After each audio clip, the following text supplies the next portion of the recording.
dihiasi oleh sifat-sifat yang kontradiktif. Mana yang lebih dominan?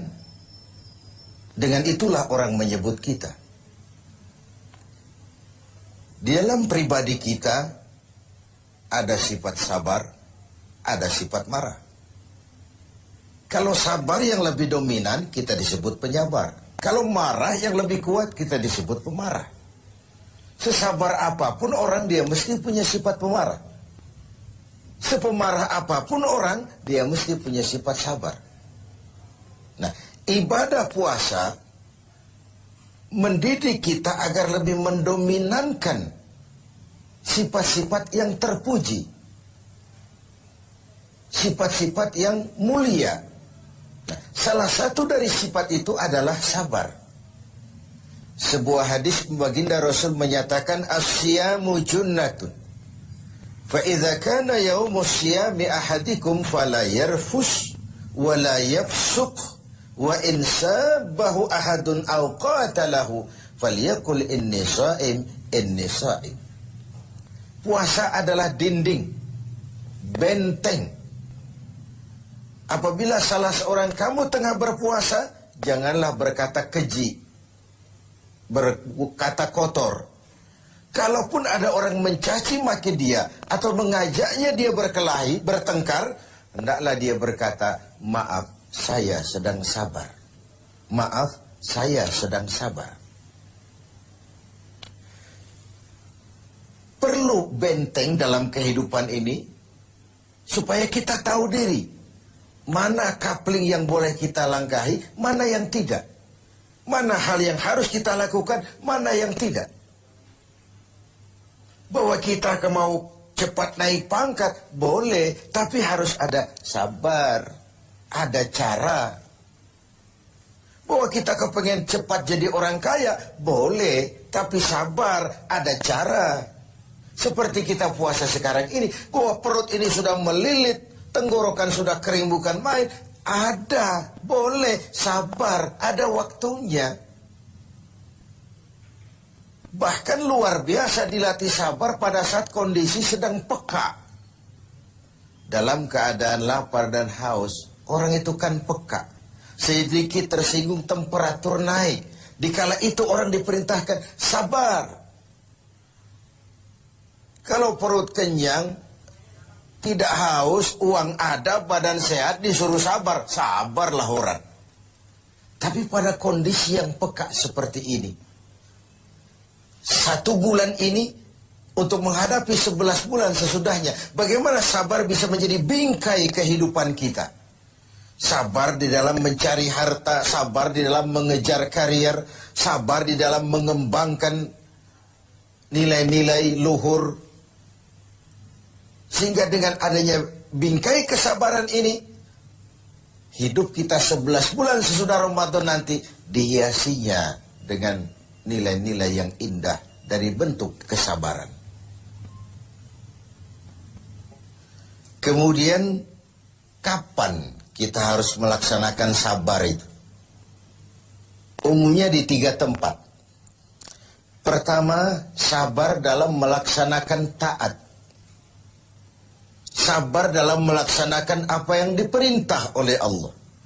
Karena pada saat kita sudah mengikrarkan diri, bersedia menjadi pelaksana perintah Allah, kala itulah cobaan, godaan, tantangan, rintangan selalu datang. Iblis, musuh utama kita, tidak pernah berhenti sekejap pun. Tiap kali kita berencana untuk melaksanakan taat, tiap saat itu pula iblis mengatur rencana bagaimana menggagalkan ini. Kita ingat dalam sejarah kurban, ketika Ibrahim diuji oleh Allah, turun perintah menyembelih putranya, ujian melaksanakan taat. Ialah kalau orang lain, anak cuma sebiji mata wayang, buah hati belahan jantung, pelanjut cerita penerus sejarah, sudah lama diharapkan. Turun perintah seakan Tuhan ini berkata, Ibrahim, kau memang cinta kepadaku. Tapi setelah kau punya anak, masuk cinta anak ke dalam hatimu. Ayo buktikan, mana yang lebih besar, cintamu kepadaku atau cintamu kepada anakmu? Sembelih anakmu. Ketika Ibrahim akan melaksanakan perintah itu, iblis ngatur strategi. Ini gendeng ini Ibrahim. Luar biasa. Kalau tiap orang punya iman seperti ini, kata iblis, nggak ada teman kita di neraka. CS kita nggak ada sudah. Ini harus digagalkan. Datang iblis menggoda Ibrahim. Kenapa mau kau sembelih anakmu? Perintah Tuhan. Tuhan cuma sentimen sama kau Ibrahim. Dia tidak kepengen kau punya keturunan. Jangan dilaksanakan. Tidak ada urusan sama kau iblis. Ini perintah Allah. Mundur. Gagal menggoda Ibrahim. Iblis pindah menggoda Siti Hajar. Barangkali perempuan lebih mudah. Karena perempuan umumnya lebih panjang rambutnya dari pikirannya. Lebih peka perasaannya. Hajar, kau tahu anakmu mau dibawa kemana dengan suamimu? Mau disembelih. Masa sih? Kok sampai hati menyembelih anaknya sendiri? Katanya itu perintah Tuhannya. Oh, kata Siti Hajar. Kalau ini perintah Tuhan, jangankan cuma anakku Ismail. Aku pun ibunya mau ikut disembelih. Tidak ada urusan sama kau. Minggir. 2 kali kecewa iblis. Gila ini. Dikira perempuan imannya lemah, malah lebih hebat lagi. Tanggung-tanggung mau ikut disembelih sekalian. Gagal menggoda Siti Hajar. Turun iblis menemui Ismail kecil. Ismail, kau mau dibawa kemana sama bapakmu? Gak tahu. Kau mau disembelih? Kenapa mau disembelih? Katanya itu perintah Tuhan. Kalau perintah Tuhan, iblis, zahir batin saya siap, zahir batin saya ikhlas. Iblis mau bicara lagi, Ismail ngambil kerikil kecil. Idhab ya la'in. Pergi laknat terkutuk kau. Tengoklah iblis, dia berputar saja di rumah tangga kita. Suaminya mantap, dia datang kepada istri. Istrinya teguh, dia datang kepada anak. Tidak akan berhenti usahanya di dalam kita menggagalkan upaya agar kita jangan mentaati perintah Allah. Sabar di dalam taat. Yang kedua, sabar di dalam meninggalkan maksiat. Di dalam meninggalkan yang dilarang. Orang tahu kita peminum, sudah mau berhenti, ada saja. Kau jangan bertingkah lah, kau kemarin kan pakarnya, sekarang aja. Sudah berhenti kita berjudi, Allah sekali-sekalilah. Sekali-sekali nggak apalah, banyak saja bujukan, rayuan agar kita kembali kepada penyakit lama. Meninggalkan maksiat, meninggalkan yang dilarang Allah pun perlu kesabaran. Karena bukan main godaannya. Sebagaimana halnya juga dengan puasa ini. Puasa di Jakarta, di kota-kota besar, insya Allah pahalanya lebih besar daripada puasa di desa terpencil. Kenapa? Godaannya tidak seberat di kota besar. Di kota besar kita lihat tulisan gede-gede, hormati orang puasa. Di bawah yang makan biasa. Ini sebuah potret. Semakin tinggi nilai taat, semakin tinggi keinginan meninggalkan maksiat, semakin berat juga cobaan dan bisikan iblis. Maka semakin diperlukan kesabaran itu. Lalu tempat yang ketiga, sabar di dalam menghadapi musibah. Sabar dalam menghadapi kesulitan, cobaan, ujian. Baik dia dalam bentuk yang menyenangkan maupun dalam bentuk yang tidak menyenangkan. Kalau bukan sabar yang jadi bingkai, maka ketika datang kesusahan, kita akan seperti ayam sampar, hidup segan mati tak mau, bagai kerakap tumbuh di batu. Tetapi kalau bingkainya adalah sabar, kita akan seperti karang di tengah samudra, dihantam gelombang yang bagaimanapun besarnya, dia tetap tegar, berdiri dengan kokohnya. Begitulah orang-orang beriman yang diberikan bingkai sabar sebagai hasil pelaksanaan ibadah puasanya. Nah, sabar ini tentu tidak ada habisnya. Pada tatanan dan situasi tertentu ada batasnya memang. Tapi secara umum tidak boleh kita berkata habis sudah sabar saya. Ya mungkin dalam hal itu. Tapi dalam hal lain tidak boleh sabar itu habis dalam kehidupan kita. Hanya orang-orang yang diberikan sifat sabar ini. Seperti sudah dicontohkan bagaimana sabarnya Ibrahim. Bagaimana sabarnya Siti Hajar. Bagaimana sabarnya Ismail. Melaksanakan perintah Allah dan mereka lulus. Lalu Ismail selamat digantikan dengan seekor kambing kibas. Dan kemudian Ibrahim diberikan lagi kegembiraan dengan beroleh seorang putra lagi yang bernama Ishak. Inilah hakikat sabar dalam taat. Tidak akan rugi orang yang mau berkorban. Ibrahim siap menyembelih Ismail. Ismail diselamatkan oleh Allah.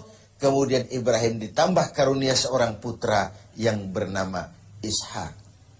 Sebuah potret tidak akan pernah rugi. Orang yang mau berkorban, ikhlas dalam berkorban, dan sabar dalam melaksanakan taat kepada Allah Subhanahu wa ta'ala. Lalu sabar juga dalam meninggalkan apa yang dilarangnya. Karena ada kesan, huffatil jannatu bil makarih wa huffatin naru bisyahawat. Surga dan jalan yang menuju ke sana dipenuhi dengan hal-hal yang tidak menyenangkan. Sebaliknya neraka dan jalan-jalan yang menuju ke sana diselimuti oleh hal-hal yang menyenangkan. Hal-hal yang kita cenderung memang melaksanakannya.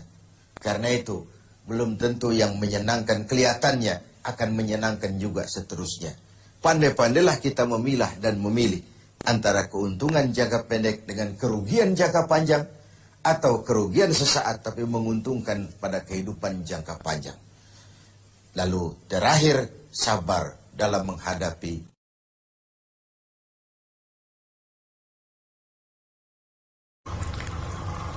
sikap hidup seseorang dibentuk oleh keyakinan yang dimilikinya. Sebagai Muslim, keyakinan kita berpatri pada dua kalimat syahadat. Asyhadu an la ilaha illallah wa asyhadu anna Muhammadar Rasulullah. Kalimat ini membentuk perilaku kehidupan. Itulah ikrar yang kita ucapkan. Artinya, pada saat kita berkata asyhadu an la ilaha illallah, saya bersaksi tidak ada Tuhan selain Allah, kita sudah melaksanakan sebuah ikrar. Kalau saya yakin tidak ada Tuhan selain Allah, itu berarti saya tidak akan pernah takut kecuali hanya kepada Allah. Saya tidak akan pernah menggantungkan hidup kecuali hanya kepada Allah. Saya tidak akan melarikan persoalan kecuali hanya kepada Allah. Saya tidak akan minta tolong kecuali hanya kepada Allah. Saya tidak akan minta rezeki kecuali hanya kepada Allah.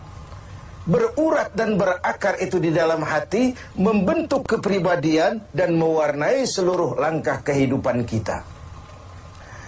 Di zaman kita fasih betul mengucap dua kalimat syahadat. Tahlil pun lancar. Tetapi konsekuensi dari kalimat itu sering kita abaikan. Apalagi kita sedang berhadapan dengan zaman yang serba sulit seperti sekarang ini. Ekonomi yang belum pulih, lapangan kerja susah, pengangguran banyak, biaya hidup tinggi. Orang mudah mengalami proses pergeseran nilai. Sholatnya masih menghadap Allah, tapi kepengen dagangan laris menghadap dukun. Dicampurlah itu, iyyaka na'budu wa dukun nasta'in. Ini kan sudah gaya hidup yang sinkrit. Nah, puasa melahirkan keikhlasan. Kenapa? Karena ibadah ini seperti kita pernah bicarakan tanpa sugesti.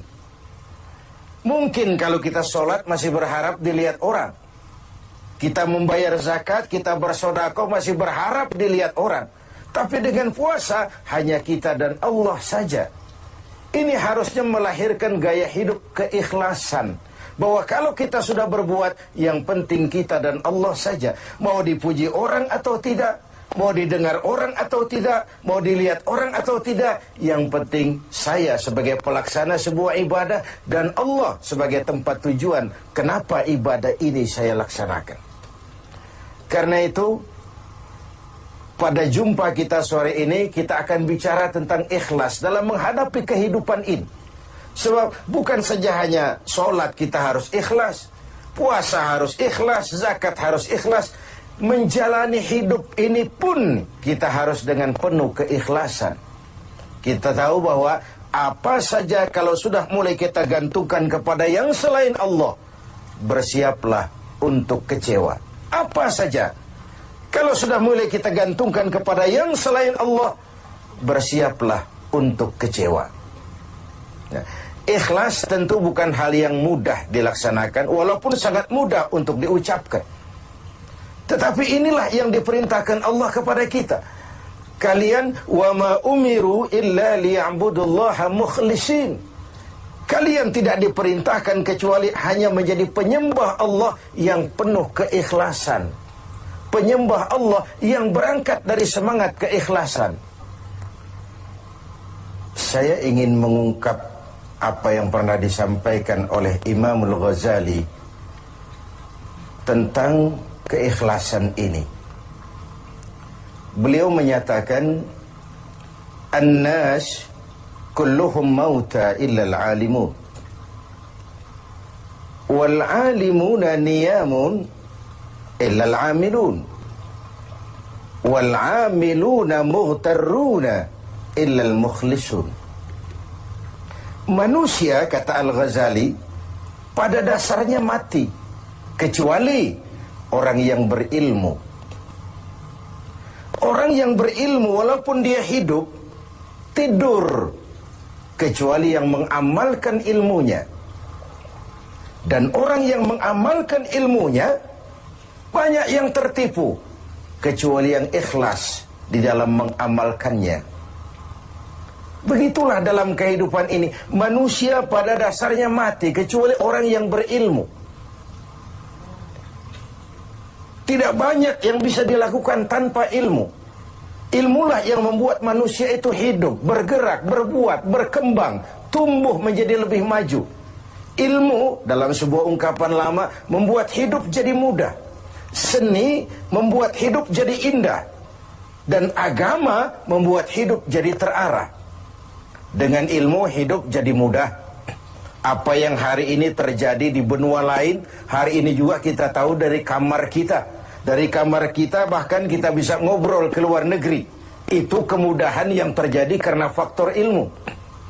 Dahulu tahun 50-an, orang kita kalau pergi haji ke Mekah 6 bulan. Kita sudah lupa dia baru pulang 6 bulan.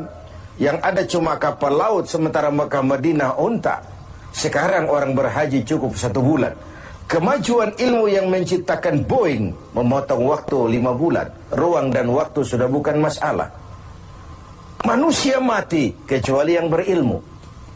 Orang yang berilmu, walaupun dia hidup, tidur, kecuali yang mengamalkan ilmunya itu.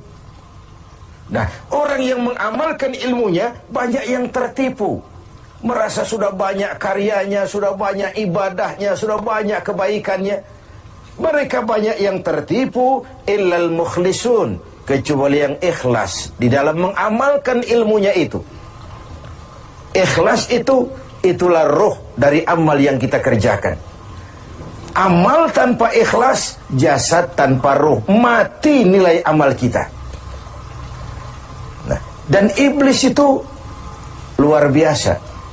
Sehingga Nabi katakan, iblis masuk ke tubuhmu, menggodamu melalui saluran darahmu. Persempit jalan masuk iblis ke tubuhmu. Sahabat bertanya, dengan apa ya Rasul? Dengan zikir dan lapar. Saya ingin mengulangi hadis ini. Iblis masuk ke tubuhmu, menggodamu melalui saluran darahmu. Persempit saluran masuk iblis ke tubuhmu. Dengan apa ya Rasul? Dengan zikir dan dengan lapar. Jadi ketika kita melaksanakan ibadah puasa ini, kita mempersempit ruang gerak iblis. Itu makna bahwa kalau datang Ramadan, diikat setan dan iblis itu. Siapa yang mengikat? Ya kita sendiri. Dengan apa? Dengan ibadah puasa. Kita ikat dia, tidak berkutik, memperturutkan hawa nafsu sebagai kendaraan utama si iblis tadi. Jadi kembali kepada soalnya, keikhlasan itulah nilai dari amal kita. Nah, iblis datang kepada setiap orang dengan bendera yang tidak sama. Iblis datang kepada orang kaya dengan bawa bendera bakhil. Iblis datang kepada penguasa dengan membawa bendera kezaliman. Iblis datang kepada para kiai dengan membawa bendera hasud, iri hati, dengki. Iblis datang kepada orang kaya dengan membawa bendera pelit, bin bakhil alias kikir. Strateginya berbeda, bergantung kepada yang didatanginya. Nah, kalau itu tidak terkena, ditanamkannya lah perasaan bangga. Amalmu sudah banyak, kebaikanmu sudah banyak. Dihilangkanlah keikhlasan kita. Karena itu hadirin dan pemirsa, saya ingin menyampaikan sebuah potret tentang ikhlas ini. Dulu ada cerita, kiai punya santri 2 orang. Satu namanya si Ali, satu namanya si Umar. Satu hari si Ali pergi ke kebun, nyabut singkong. Singkong tercabut, Ali melihat, ini singkong bagus sekali. Kalau dihadiahkan kepada Pak Kiai, senang hati beliau. Tabarukan, cari berkah. Berangkat ke rumah Kiai bawa singkong. Sampai di rumah Kiai, Assalamualaikum Pak Yai. Waalaikumsalam. Ada apa? Dari kebun Pak Yai, saya jabut singkong, bagus sekali. Saya ingat sama Kiai, doakan saya Kiai. Bawa masuk ke dapur, Li. Ali masuk ke dapur, taruh singkong. Kiai bilang sama istrinya, Bu, Ali ini jauh-jauh datang kemari, hadiahkan kita singkong ini. Pulang kita kasih apa dia? Kata istrinya Kiai, Bang, ada seekor kambing di belakang, hadiah pengusaha temporary sama kita. Daripada di sini ada yang merawat, kan lebih baik dikasihkan si Ali. Siapa tahu dia pelihara berkembang biak jadi banyak nantinya. Jadilah itu. Ali permisi mau pulang, kata Kiai, Li, saya hadiahkan kau seekor kambing. Peliharalah, mudah-mudahan membawa berkah. Terima kasih Pak Yai. Pulanglah Ali dengan kambing seekor ini. Di jalan pulang ketemu temannya si Umar. Dari mana kau, Li? Dari rumah Kiai, Umar. Itu kambing dikasih sama Kiai. Kenapa kamu dikasih kambing? Enggak tahu, saya datang cuman bawa singkong ke rumah Kiai, pulang dikasih kambing. Si Umar nih otak dagangnya jalan. Kalau Ali saja bawa singkong dikasih kambing, bagaimana kalau saya bawa duren? Jadi mampirlah si Umar ke pasar beli duren 3 buah, dibawalah ke rumah Kiai. Kiai, Assalamualaikum. Ada apa, Mar? Duren Kiai, ikhlas karena Allah, ikhlas Kiai, silakan. Bawa masuk ke dapur, Mar. Umar taruh singkong taruh duren di dapur. Kiai bilang lagi sama istrinya, Bu, Umar ini datang bawa duren lebih banyak dari yang dibawa si Ali. Kita kasih apa dia pulang? Kata istrinya Kiai, Abang nih kambing seekor pun sudah dikasih Ali, Bang. Sudah nggak ada apa-apa lagi di rumah. Gitu ya? Iya. Jadi macam mana? Kata istrinya Kiai, begini sajalah Bang. Ali tadi kan datang bawa singkong. Lalu Umar nih daripada pulang tangan kosong, sudah singkong Ali saja kasihin si Umar. Begitu. Iyalah. Ya jadilah.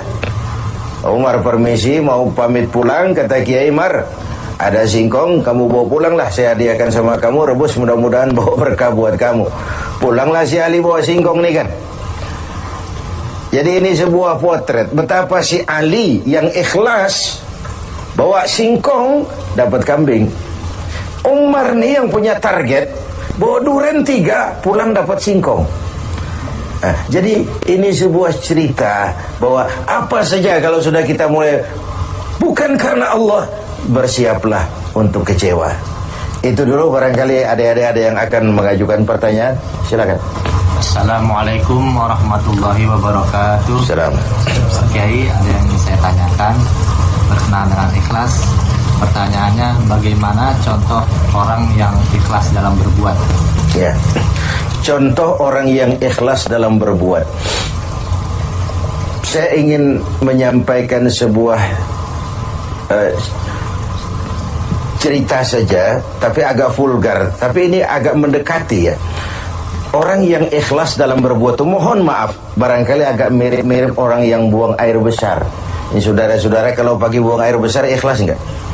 Ikhlas kan? Apa pernah ditengok-tengok? Enggak pernah. Apa pernah berharap balik lagi?